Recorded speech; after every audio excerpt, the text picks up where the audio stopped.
好来，乡亲啊，继续来看这个海峡两岸势面是愈来愈歹。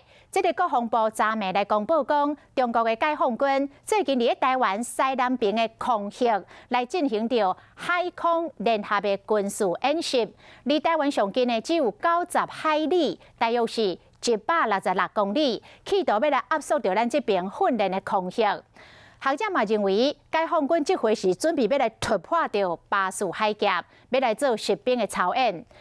中国伫咱的西南边的空域操演的同时，所拢无看到美国基舰的影子。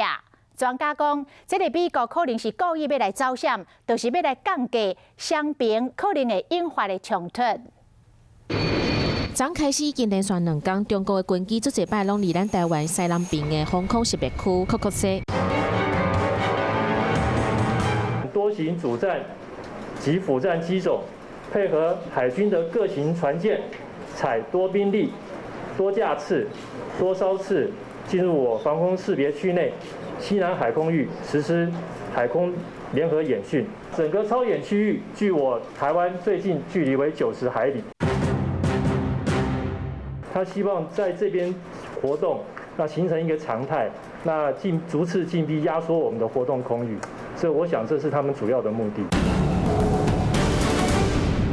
目前我们没有看出来非常严重的一个挑衅行为，但是呢，我们在处理上面，我们还是会避免擦枪走火。这摆解放军军演的所在有1/3拢是咱这边的防空识别区内底，而且有袂少机舰。学者认为讲，这不是单纯的训练。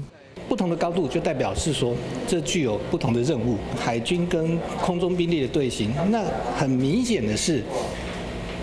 中共是在演练，是说他的海上兵力准备要突穿巴士海峡。但是中国伫台湾西南边海空操演的同时，本来伫港一个区域的美军人呢，这个时候出现在附近的话，可能会造成一些变数，跟中共的空中兵力可能就会发生短兵相接的一个情形。